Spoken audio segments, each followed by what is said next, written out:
Volkswagen qui a annoncé dans des guidance qui ont été publiés récemment viser une croissance de son activité comprise entre 5 et 7%, sachant qu'elle est normalement comprise entre 1 et 1,2%. Du coup, comment réagit le titre ce matin ?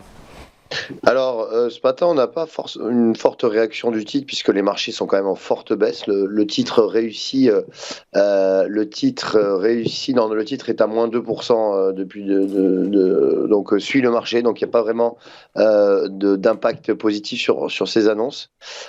Après, bon, il faut regarder sur du un peu plus long terme, hein, bien évidemment, mais ce qui est intéressant de signaler, de souligner sur ces guidance, c'est que il y a un profond changement de stratégie.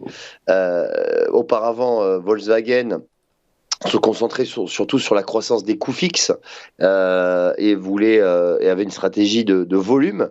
Et maintenant, le groupe la direction souhaite plutôt se concentrer sur la valeur plutôt que sur le volume, avec une stratégie notamment des programmes de performance qui vont être mis en place pour chaque marque du groupe, allouant des capitaux avec un objectif de retour spécifique fixe sur les ventes.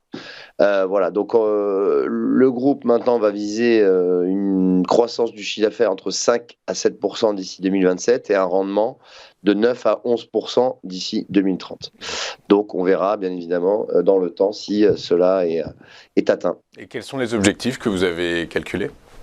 Alors, sur Volkswagen, le problème, c'est qu'on est dans une tendance baissière, comme vous pouvez le voir, matérialisée d'ailleurs par la moyenne mobile à 200 jours qui est descendante. On a buté d'ailleurs sur cette moyenne mobile 200 jours et on repart à la baisse. Donc là, si on suit l'analyse technique, on devrait aller retrouver les 115,30 € qui constitue le support majeur de Volkswagen, qui est un niveau qui a été testé à plusieurs reprises.